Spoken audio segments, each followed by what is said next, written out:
बिस्मिल्लाहिर्रहमानिर्रहीम। अस्सलाम वालेकुम फ्रेंड्स, आप देख रहे हैं चैनल इलेक्ट्रिकल प्रोफेशनल। तो फ्रेंड्स, आज की इस वीडियो में हम ये देखेंगे कि CTS पैनल में क्या मसला आ रहा है। तो फ्रेंड्स, इस पैनल में किसी टेक्नीशियन ने काम किया है, तो उसने ये जो वापडा का कॉन्टैक्टर है इसको रिप्लेस किया है। तो उसके बाद जो जनरेटर का हमारा कॉन्टैक्टर है वो ऑपरेट नहीं हो रहा।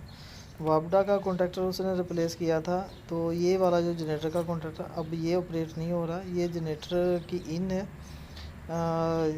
और इसके बाद ये जनरेटर की आउट, दोनों कॉन्टैक्टरों की आउट ये लोड वाली साइड है।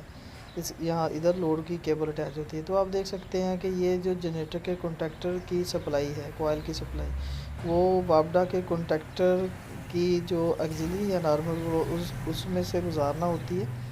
तो ये आप देख सकते हैं कि एक ऑक्सिलरी उसने नॉर्मल क्लोज की यूज़ की है और दूसरी वायर नीचे नॉर्मल ओपन वाली में लगा दी है। इस तरह आप जो दूसरे कॉन्टैक्टर की सप्लाई है वो किसी भी सूरत में नहीं जोड़ सकते। तो ये आपने ख्याल रखना होता है कि अगर आप एक कॉन्टैक्टर इस्तेमाल जो है वो चेंज कर रहे हो, तो दूसरे कॉन्टैक्टर की जो सप्लाई है कंट्रोल केबल, वो उस कॉन्टैक्टर की जो ऑक्सिलरी में से आपने नॉर्मल क्लोज में से गुजारनी होती है।